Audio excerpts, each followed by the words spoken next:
ശരി, അത് കാണിക്കാം. ആദ്യം ഞാൻ അനന്തുവേട്ടന്റെ ഫോട്ടോ കാണിക്കും.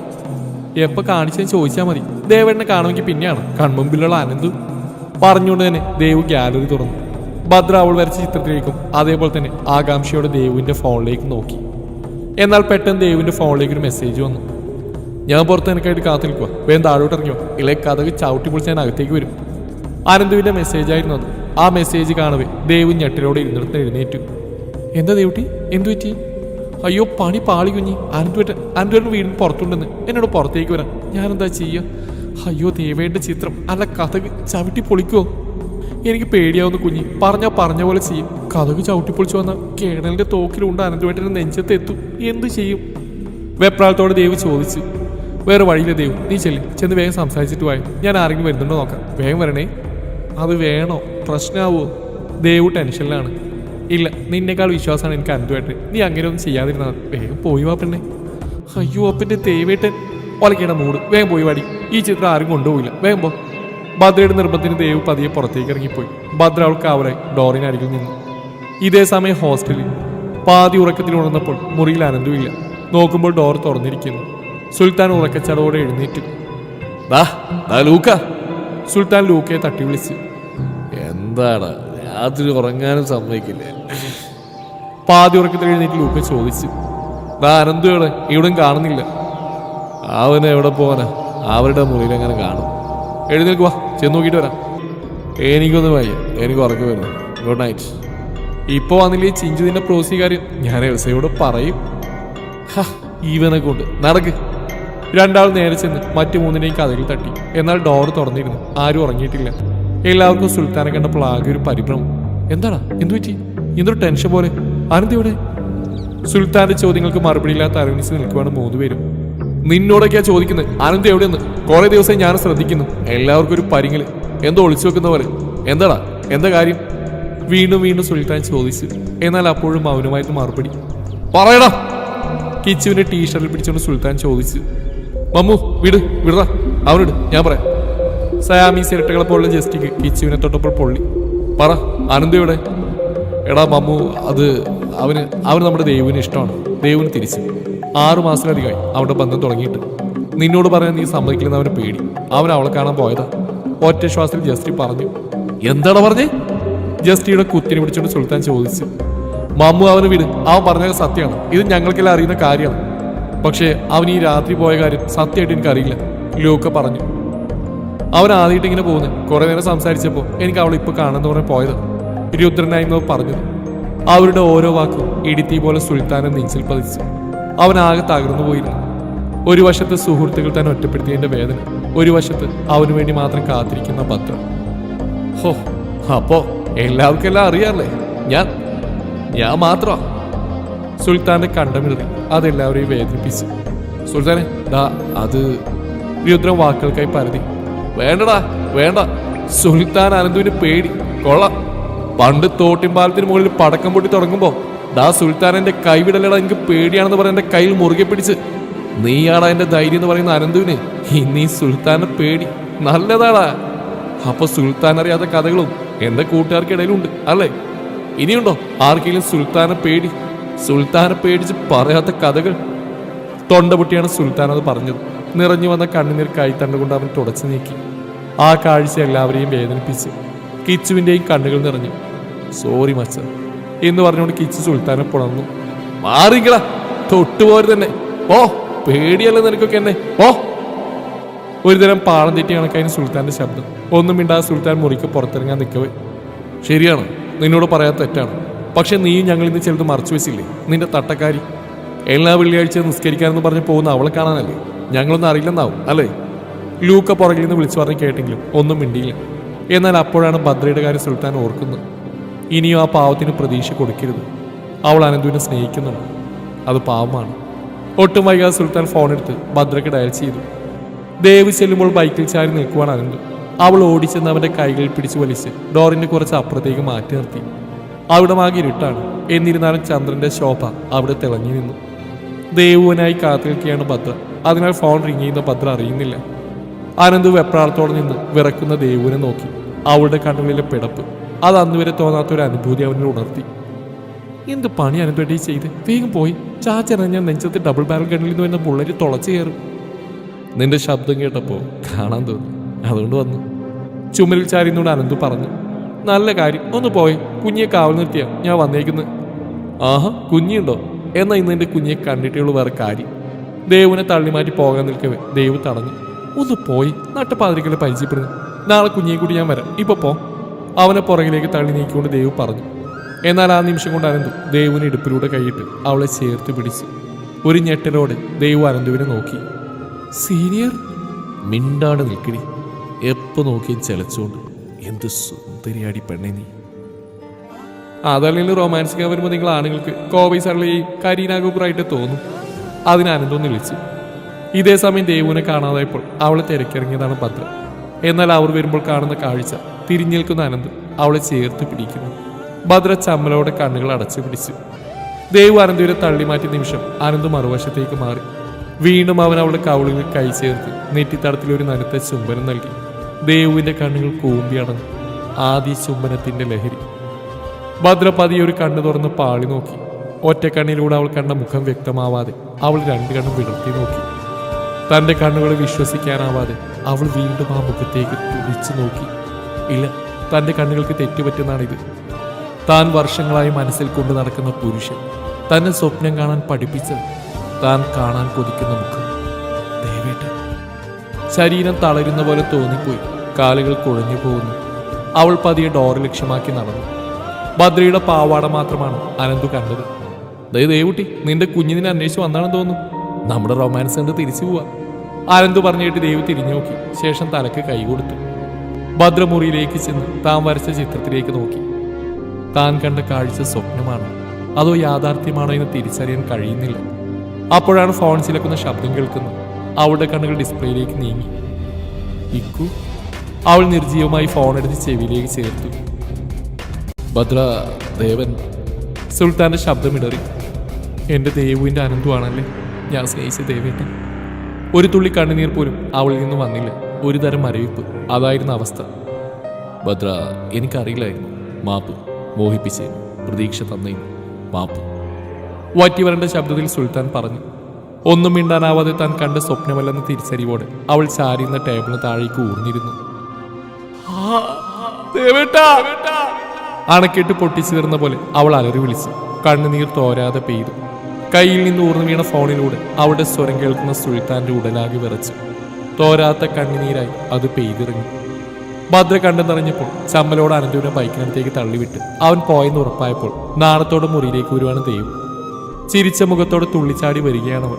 എന്നാൽ മുറിയിൽ കണ്ട കാഴ്ച അവളുടെ കാലുകൾക്ക് ചലനശേഷി നഷ്ടപ്പെട്ട പോലെ അവൾ നോക്കി നിന്നു. ഒരു ഭ്രാന്തിയെപ്പോലെ അലറിക്കരയുന്ന കുഞ്ഞ്, തോരാതെ പൊഴിയുന്ന കണ്ണിന്. കാര്യമറിയാതെ ദേവ് കുഞ്ഞിക്കരികിലേക്ക് ഓടിച്ചെന്നു. കുഞ്ഞി, കുഞ്ഞി, എന്താ എന്ത് പറ്റി? എന്റെ കുഞ്ഞെന്തിനാ കരയുന്നേ? അവൾക്കരികിൽ മുട്ടൂത്തി ചേർന്നിരുന്നുകൊണ്ട് ദേവ് ചോദിച്ചു. അതിന് മറുപടി കൊടുക്കാതെ അവൾ തേങ്ങി. കുഞ്ഞി, എന്താ കുഞ്ഞി, എന്തിനാ കരയുന്നേ? എന്റെ കുഞ്ഞെ ഞാൻ കരഞ്ഞു കണ്ടിട്ടില്ല. എന്റെ കുഞ്ഞി കരയാൻ അറിയില്ല. എന്താ കുഞ്ഞി? ദേവുട്ടി കരച്ചിൽ വരുന്നു. എന്താണ് പറ കുഞ്ഞി, എന്നോട് ദേഷ്യമാണോ? ഞാൻ അനന്തുവേട്ടനെ കാണാൻ പോയി തെറ്റാണോ? അതോ അവിടെ തെറ്റാണെങ്കിൽ എന്നെ തല്ലിക്കോ? എന്നെ തല്ലിക്കോ കുഞ്ഞി. എന്റെ കുഞ്ഞി കരയല്ലേ, എനിക്കത് സഹിക്കില്ല. എന്താണ് പറ? ഭദ്രക്കരിയിൽ ഒട്ടിച്ചേർന്നോട് ചേച്ചിയുടെ കരച്ചിൽ കാണാൻ വയ്യാതെ കരയുന്ന അനിയത്തിയുടെ കൂട്ട് കണ്ണു നിറക്കുവാണ് ദേവു. അവളുടെ കണ്ണുനീർ ഭദ്രയെ ചുട്ടുപൊള്ളിച്ച്. ഭദ്രയുടെ കൈവിരൽ മേശയ്ക്ക് മുകളിലുള്ള ചിത്രത്തിലേക്ക് നീണ്ടു. വിറക്കുന്ന കൈകളോടെ ദേവു മുട്ടൂത്തിന്ന് ആ ചിത്രം കയ്യിലെടുത്തു. അവൾ ആ ചിത്രം നിവർത്തി വെച്ചുകൊണ്ട് നോക്കി. കണ്ട കാഴ്ച വിശ്വസിക്കാനാവാതെ അവൾ വീണ്ടും ആ ചിത്രത്തിലേക്ക് ഉറ്റുനോക്കി. അനന്തുവേട്ടൻ? അത് മൊഴിയുമ്പോൾ കണ്ണിൽ നിന്നൊരു നീർത്തുള്ളി ആ ചിത്രത്തിലേക്ക് ഇറ്റുവീണു. അവൾ വിശ്വാസം വരാതെ ഭദ്രക്കരിയിലേക്ക് ഊർന്നിരുന്നു. കുഞ്ഞെ, അനന്തുവേട്ടൻ, ദേവൻ പറഞ്ഞു തീരുമുന്നേ ഭദ്ര ദേവുവിനെ കെട്ടിപ്പിടിച്ച് പൊട്ടിക്കരഞ്ഞു. മറിച്ചല്ലായിരുന്നു ദേവിന്റെ അവസ്ഥയും. ദേവുട്ടി, ദേവ്, അനന്തു, ദേവാനന്ദ്. രണ്ടാളും ഒരുകെ പുണർന്നു. പരസ്പരം എന്തു പറയുമെന്നറിയാതെ. വാക്കുകൾ പോലും അനിർവചനീയമായ നിമിഷം. എന്നാൽ ഇതെല്ലാം കേട്ട് നിൽക്കുന്ന സുൽത്താന്റെ അവസ്ഥ മറിച്ചില്ലായിരുന്നു. ഉടലോടെ ഭൂമി പിളർന്നു പോകാൻ കഴിഞ്ഞെങ്കിലും തോന്നിപ്പോയി. പെട്ടെന്ന് എന്തോ ഓർത്ത പോലെ ഭദ്ര ദേവുവിൽ നിന്ന് വിട്ടുമാറി. എന്നാൽ ഒരു ഭയത്തോടെയാണ് ദേവു ആ കാഴ്ച നോക്കിക്കണ്ടത്. കുഞ്ഞി. അത്രമേൽ ദയനീയമായിരുന്നു ദേവുവിന്റെ ആ വിളി. അത് താങ്ങാനാവാതെ വീണ്ടും കണ്ണുനീർ വാർന്നൊഴുകി. പിന്നീടെന്തോ മനസ്സിൽ തീരുമാനിച്ച കണക്ക് ഭദ്ര പറഞ്ഞു. ദേവുട്ടി നീ പേടിക്കണ്ട. അനന്ത് നിന്റെ മാത്രമാണ്. ഇന്ന് പറഞ്ഞ് പൂർത്തിയാക്കാൻ കഴിയാതെ അവിടെ നാവ് വേശിപ്പോയി. ദേവു അവിടെ വായ പൊത്തി. വേണ്ട കുഞ്ഞി, നിനക്കത് പറയാനും കഴിയില്ല, എനിക്കത് കേൾക്കാനും കഴിയില്ല, പ്ലീസ്. ഇല്ല ദേവുട്ടി, അനന്തുവിനെ സ്നേഹിച്ച നീയാ, അവരിലെ ദേവനെ സ്നേഹിച്ച ഞാൻ. എന്നാൽ ദേവാനത്തെ സ്നേഹിക്കുന്നത് എൻ്റെ ദേവുട്ടിയാണ്. അതെത്ര തൂത്താലും മായ്ച്ചാലും മായാത്ത സത്യമാണ്. കുഞ്ഞി നിസ്സഹായതയോടെ ദേവി കുടിച്ചു. കുഞ്ഞി കണ്ണുനീർ തുടച്ചു നീക്കി മുഖത്തൊരു പുഞ്ചിരി വരുത്താൻ ശ്രമിച്ചു. ഇല്ല പെണ്ണെ, എനിക്ക് വിഷമമൊന്നുമില്ല. ഞാൻ ചുമ്മാ നാട്ടിൽ വെച്ച് കണ്ടു. വെറും ഇൻഫാക്ച്വേഷൻ, അല്ലാതെ അഗാധമായ പ്രണയമൊന്നുമല്ല. ഛേ, തലക്കിട്ട് സ്വയം കുട്ടി പറയുന്ന ഭദ്രയെ കണ്ട് ചങ്കുപൊട്ടി പോകുന്ന അവസ്ഥയാണ് ദേവുവിൻ്റേത്. അവൾ വീണ്ടും കുഞ്ഞി ഇറുകെ പുണർന്നു. എന്തിനാ കുഞ്ഞി എന്നെ നീ ഇത്രയും സ്നേഹിക്കുന്നു? നിന്റെ പ്രണയമല്ല, നിന്റെ ജീവനാണ് ദേവേട്ടെന്ന് മറ്റേക്കാൾ എനിക്കറിയാം. എന്നോട് നീ എന്തിനാ? ഇല്ല ദേവുട്ടി, ഒരു വൺ സൈഡ് ലവ് എന്ന് പറയാൻ പോലും പറ്റില്ല, ഇൻഫാക്ച്വേഷൻ. എന്നാൽ അതുപോലെയല്ല നിന്റെ കാര്യം. നിങ്ങൾക്ക് പരസ്പരം ഇഷ്ടമാണ്. അപ്പം ഞാൻ ഈ പറഞ്ഞതാണ് അതിൻ്റെ ശരി. പിന്നെ ദേവേട്ടൻ്റെ ഇഷ്ടമായിരിക്കും. എന്നാൽ എൻ്റെ ജീവൻ അത് അന്നും ഇന്നും എൻ്റെ ദേവുട്ടി തന്നെയാണ്. ദേവന്റെ കഥകൾക്കിടയിലൂടെ തൻ്റെയും ദേവുവിൻ്റെയും ജീവിതത്തിലേക്കും തിരിഞ്ഞു നോക്കിയതാണ് ഭദ്ര. എന്നാൽ അപ്പോഴവൾ മനസ്സിൽ ഉറപ്പിച്ചിരുന്നു, ഈ ദേവാനന്ദിന്റെ പെണ്ണ് അതെന്നും ദേവഭദ്രയായിരിക്കും. അതുപോലെ ഈ ഭദ്രയുടെ പ്രണയം ഒരിക്കലും ദേവൻ അറിയില്ല എന്നതും. ഒരു ദീർഘനിശ്വാസം എടുത്തുകൊണ്ട് ഭദ്ര ചോദിച്ചു. പിന്നീട് എന്തുണ്ടായി? ഭദ്രയുടെ ആ ചോദ്യത്തിന് മറുപടി ഇല്ലാത്തപ്പോൾ ഒരു നനുത്ത പുഞ്ചിരി ദേവൻ സമ്മാനിച്ചു. പിന്നീടുണ്ടായതിനെ കുറിച്ച് ഒരു വ്യക്തമായ ചിത്രം എനിക്കുമില്ല ഭദ്ര. ആ രാത്രിക്ക് ശേഷം ദേവിലുണ്ടായ മാറ്റം എനിക്ക് ഉൾക്കൊള്ളാൻ പോലും കഴിയുന്നതായിരുന്നില്ല. പിന്നീട് ഒരിക്കലും അവളെ ഞാൻ ചിരിച്ചു കണ്ടിട്ടില്ല. എപ്പോഴും ആലോചനയിലായിരുന്നു. എത്രയൊക്കെ ചോദിച്ചിട്ടും അതിനുള്ള കാരണം അവൾ വ്യക്തമാക്കിയില്ല. അങ്ങനെ ഒരു ക്രിസ്മസിന് ഞാൻ നാട്ടിലായിരുന്നു. അന്ന് അവൾ എന്നെ വിളിച്ചു. അവൾ ഒരുപാട് ഹാപ്പി ആയിരുന്നു. കുഞ്ഞിയുടെയും ചാച്ചൻ്റെയും സാറാമച്ചിൻ്റെയും കൂടെ പള്ളിക്ക് പോവാണെന്ന് പറഞ്ഞ് പോയവളാണ്. അതായിരുന്നു ഞാൻ അവസാനമായി കേട്ട അവളുടെ സ്വരം. പിന്നീട് അവളെ ഞാൻ കണ്ടിട്ടില്ല. കഥ അതോടെ അവസാനിച്ചെന്ന് കരുതി ഭദ്രദേവനെ വാത്സല്യപൂർവ്വം നോക്കി. എന്നാൽ അതിലും വലിയതെന്തോ പറയാനുള്ള തയ്യാറെടുപ്പിലായിരുന്നു ദേവൻ. കഥയുടെ അവസാനിക്കുന്നില്ല. അവളുടെ തീരോധാനത്തിൽ നഷ്ടം എനിക്ക് മാത്രമായിരുന്നില്ല, അതിൽ ബാധിച്ച ഒരുപാട് ജീവിതങ്ങളുണ്ട്. അവളുടെ കുഞ്ഞി, അവൾക്കൊപ്പം കാണാതായതാണ് അവളുടെ കുഞ്ഞിയെ. അതുകൂടാതെ അവളുടെ ചാച്ചനും സാറാമച്ചിയും അതേ ദിവസം ഒരു കാർ ആക്സിഡന്റിൽ മരണപ്പെട്ടു. എന്നാൽ അതിനേക്കാളേറെ ബാധിച്ചൊരു വ്യക്തിയുണ്ട്. 2 സുഹൃത്തുക്കൾ ഒരേ നിമിഷം നഷ്ടമായവർ, എൽസ. ഒരു ഞെട്ടലോടെയാണ് എൽസ എന്ന പേരിനെ അവൾ സ്വീകരിച്ചത്. എൽസയ്ക്ക് എന്ത് പറ്റി? എൽസയെക്കുറിച്ചുള്ള വാർത്ത ഭദ്രക്ക് പുതിയ അറിവായിരുന്നു. സുൽത്താൻ പറഞ്ഞ തൻ്റെ അറിവിൽ എൽസയും ലൂക്കയും വിവാഹിതരായി എറണാകുളത്തെ സന്തുഷ്ടമായി ജീവിക്കുന്നു എന്നാണ്. എന്നാൽ ദേവേട്ടൻ പറഞ്ഞ വാക്ക് അവളിൽ നേരിയ ഭയം നിഴലിച്ചു. എൽസ മോൾ ദേവിനും കുഞ്ഞിക്ക് എന്ത് സംഭവിച്ചെന്നറിയാവുന്ന ഒരേ ഒരു വ്യക്തി. ലൂക്കയോട് കുഞ്ഞിയെയും ദേവിനെയും കാണാൻ പോകുന്നതെന്ന് പറഞ്ഞു പോയതാണ് എൽസ. ഞങ്ങളെല്ലാവരും നാട്ടിലായിരുന്നു, സുൽത്താനും ലൂക്കയും ഒഴിച്ചു. എന്നാൽ തൻ്റെ കൂട്ടുകാരികൾ ബാധിക്കുന്ന എന്തോന്ന് എൽസയുടെ കണ്ണുകൾ ഒപ്പിയെടുത്തു. എന്നാൽ ആ ഷോക്ക് താങ്ങാനുള്ള ശക്തി അവളുടെ മനസ്സിനുണ്ടായിരുന്നില്ല. പിന്നെ ഞങ്ങൾ കാണുന്ന എൽസ മെൻ്റൽ ഹോസ്പിറ്റലിൽ വരാതെ കുഞ്ഞി ദേവ് എന്ന് വിളിച്ചൊരു മുഴുപ്രാന്തി ഓടുന്ന അവളെയാണ്. ദേവന്റെ ആ വാക്കുകൾ ഇടുത്തി പോലെ അവളിൽ പതിച്ചു. കണ്ണുനീർത്തുള്ളിൽ ഇറ്റി വീഴുന്നു. എന്നിട്ട് എൽസ ഇപ്പോൾ എവിടെയാണ് ദേവേട്ട? നിർവികാരത്തോടെ അവൾ ചോദിച്ചു. എറണാകുളത്ത് എഡ്വേർഡ് ലൂക്ക എന്ന IPSകാരൻ്റെ പെണ്ണായി ഒരു 5 വയസ്സുകാരിയുടെ ബുദ്ധിയോടെ കഴിയുന്നു. സുൽത്താൻ തന്നോട് കള്ളം പറഞ്ഞാണെന്ന് അവൾ തിരിച്ചറിഞ്ഞു. ദേവൻ ഒന്നും മിണ്ടാതെ കണ്ണടച്ച് കിടന്നു. ഭദ്ര അപ്പോഴായി ഇരിപ്പ് തുടർന്നു. കുറച്ച് സമയത്തിനുള്ളിൽ തന്നെ ദേവൻ ഉറക്കത്തിലേക്ക് വീണു. മദ്യത്തിന്റെ ഗന്ധമില്ലാതെ ഉറങ്ങുന്ന രാത്രി. അവൾ പതിയെ അവനിൽ നടന്നു മാറി ഫോണുമായി ബാൽക്കണിയിലേക്ക് ചെന്നു നിന്നു. ഫോണിൽ ഇക്കായെന്ന് സേവ് ചെയ്ത നമ്പറിലേക്ക് വിളിച്ചു. വർഷങ്ങളായി രാത്രികാലങ്ങളിൽ ഉറക്കമില്ലാത്തൊരു വ്യക്തിയായി മാറിക്കഴിഞ്ഞിരുന്ന സുൽത്താൻ. ഭദ്രയുടെ ഫോൺ വരേണ്ട താമസം അവൻ ഫോൺ എടുത്തു. എന്നോട് കള്ളം പറഞ്ഞാണല്ലേ, എന്നെ ചതിച്ചല്ലേ? ദേഷ്യം കൊണ്ട് വിറക്കുവാണ് ഭദ്ര. എന്താ ഭദ്ര, എന്താ പറ്റി? സംശയത്തോടെ സുൽത്താൻ ചോദിച്ചു. എൻ്റെ എൽസ എവിടെ? ഒരു മുഴുപ്രാന്തിയല്ലേ അവള്? എന്താ ഇന്നോട് പറഞ്ഞില്ല? ഭദ്ര, ഞാൻ പറയുന്നൊന്ന് കേൾക്ക്. എനിക്ക് പറയാൻ കഴിഞ്ഞില്ല. അത് കേൾക്കാനുള്ള മാനസികാവസ്ഥയായിരുന്നില്ല നിൻ്റേത്. ഇപ്പം അവൾക്ക് ഒരുപാട് മാറ്റമുണ്ട്. നീ സമാധാനിക്കുക. ഇക്ക, എനിക്ക് അവളെ കാണണിക്ക. എൻ്റെ എൽസ മോളെ എനിക്ക് കാണണിക്ക. അതുകൊണ്ടാണ് ഭദ്ര ഞാൻ സത്യങ്ങൾ മറച്ചു വെച്ചത്. ഇപ്പം നീ അവളെ കാണാൻ പോയാൽ എല്ലാം തകിടം മറിയും. നമ്മൾ വിചാരിച്ചെടുത്ത് കാര്യങ്ങൾ നിൽക്കില്ല. എനിക്കൊന്നും കേൾക്കണ്ട. എനിക്ക് എൻ്റെ എൽസയെ കാണണം. എനിക്കിവിടെ നിൽക്കാൻ കഴിയില്ല. ദേവേട്ടിൻ്റെ സങ്കടം കാണാൻ കഴിയുന്നില്ല എനിക്ക്. ഞാൻ ആ മനുഷ്യനെ കൂടെ നിന്ന് ചതിക്കുക. എനിക്ക് കഴിയില്ല. അതൊരു അലർച്ചയായിരുന്നു. ഞാൻ വേണ്ട, നീ ഇപ്പൊ പറഞ്ഞ വാക്കെന്താണെന്ന് ബോധമുണ്ടോ? സങ്കടം കാണാൻ വയ്യെന്ന് പോലും. വയ്യെങ്കിൽ പറ, എല്ലാം തുറന്ന് പറയുന്നേ. എന്തിനാ വന്നേന്നും ദേവൂട്ടി എവിടെയുണ്ടെന്നും പറഞ്ഞു കൊടുക്ക്. എനിക്ക് കഴിയുന്നില്ല. ദേവൂട്ടിക്ക് വേണ്ടി കാത്തിരിക്കുന്ന ദേവേട്ടനോട് ഞാൻ ദേവേട്ടനെ അനന്തമാക്കി മാറ്റാൻ എനിക്ക് കഴിയില്ലിക്ക. എൻ്റെ ദേവൂട്ടി കൊടുത്ത വാക്ക് പാലിക്കാൻ എനിക്ക് കഴിയില്ലിക്ക. അതല്ലേ ഭദ്ര ഞാൻ പറഞ്ഞു. നീ ചെന്ന് പറ. വിടരും മുമ്പേ പൊഴിഞ്ഞു പോയ അവൻ്റെ പ്രണയത്തെക്കുറിച്ച്, പ്രണയിനെക്കുറിച്ച്. വേറെന്നു പറയും ഭദ്ര? ദേവേട്ട സ്നേഹിച്ച ദേവൂട്ടി ഇന്ന് ജീവനോടെ ഇല്ലെന്നോ, മരിച്ചതോ, അതവളെ കൊന്നെന്നോ പറയൂ. കൺമുന്നിൽ പെടയുമ്പോൾ കൊടുത്ത വാക്കിന്റെ പുറത്ത് വന്നതാണ് ഇങ്ങോട്ടെന്ന്. കൊന്നത് ആരാണെന്ന് അറിഞ്ഞിട്ട് പറയാത്തതാണെന്നോ, അതോ എന്നെ കൊണ്ടൊന്നും ചെയ്യാൻ കഴിഞ്ഞില്ലെന്നോ? അതോടെ നിനക്ക് കാണാം നിന്റെ ദേവേട്ടന്റെ ജീവനറ്റ ശരീരം. അല്ലെങ്കിൽ എൽസയെ പോലെ ഒരു മുഴുപ്രാന്തനായി. ചെന്ന് പറ. സുൽത്താന്റെ വാക്കുകൾ സമനിലെത്തിക്കാൻ പാകത്തിനുള്ളതായിരുന്നു. ഭദ്ര കരഞ്ഞുകൊണ്ട് അകത്തേക്ക് ഓടിച്ചെന്ന് ദേവനെ കെട്ടിപ്പിടിച്ച് തുരുതുരാ ചുംബിച്ചു. ഇല്ല ദേവേട്ട, എന്റെ ജീവനാണ് നിങ്ങൾ, ഒന്നിനും വിട്ടുകൊടുക്കില്ല ഞാൻ. പഴങ്കഥകൾക്ക് വിരാമം ഇട്ടുകൊണ്ട് ചിറക്കൽ തറവാട്ടിൽ വീണ്ടും ഒരു പുതുപുലരി. വാക്കുകൊണ്ട് ബന്ധിച്ച പ്രണയത്തെ ഒട്ടും കളങ്കപ്പെടുത്താതെ തന്നെ താലിയോട് ചേർന്ന പ്രണയം പൂവണിയുന്നു. സതിയെ നഷ്ടമായ മഹാദേവൻ അപൂർണനല്ല. സൃഷ്ടിയുടെ പൂർണ്ണത സംഭവിക്കുന്നത് മഹാദേവൻ പാർവതീദേവിൽ അലിഞ്ഞു ചേരുമ്പോഴാണ്. ഭദ്രപതിയെ കണ്ണുകൾ തുറന്നു. സൂര്യരശ്മികൾ കിളിവാതിലൂടെ മുഖത്തേക്ക് പ്രകാശിക്കുന്നു. ഒട്ടും വൈകാതെ അവളുടെ നോട്ടം തനിക്കരികിൽ കിടക്കുന്ന ദേവനിലേക്ക് നീണ്ടു. ഇരുട്ട് വീഴുമ്പോൾ പെണ്ണിന്റെ വിലയും മൂല്യവും അഭിമാനവും കളങ്കപ്പെടുത്തുന്ന പുരുഷ സമൂഹത്തിൽ ജീവിക്കുന്ന താൻ ഇന്ന് കാണുന്ന കാഴ്ച കണ്ണിന് കുളിർമ നൽകുന്നു. ശ്വാസോച്ഛ്വാസം കൊണ്ടുപോലും തന്നെ തീണ്ടാതെ, ഒരു വിരൽ തനിക്കുമേൽ പതിയാതെ മരക്കട്ടിലിന്റെ ഒരു കോണിൽ ചുരുണ്ടുകൂടി കിടക്കുവാണ് നാട്ടിലെ തെമ്മാടി. അഭിമാനം തോന്നുന്നു ഈ നിമിഷം ദേവാനന്ദിന്റെ ഭാര്യയാണെന്ന് പറയാൻ. ഭദ്രപതി എഴുന്നേറ്റു. എന്നാൽ സാരിയുടെ തലപ്പ് വലിച്ചിട്ടും വരുന്നില്ല. ഇത്രയൊക്കെ പൊക്കി പറഞ്ഞിട്ട് കലമിട്ട് ഉടക്കുവാണ് ഈ തെമ്മാടി. എന്നാൽ തിരിഞ്ഞു നോക്കിയപ്പോൾ കണ്ട കാഴ്ച ദേവനോട് വാത്സല്യം തോന്നിപ്പോയി. പിഞ്ചു കുഞ്ഞുങ്ങൾ അമ്മയുടെ സാരി തലപ്പിൽ ചുറ്റിപ്പിടിച്ച് കിടക്കുന്ന പോലെ സാരിയുടെ ഒരു തലപ്പിൽ ഇറുകെ പിടിച്ച് കിടക്കുവാണ് ദേവൻ. ഭദ്ര ഒരു പുഞ്ചിരിയോടെ സാരി കയ്യിൽ നിന്ന് വിടുവിച്ച് കുളിക്കാനായി ബാത്റൂമിൽ കയറി.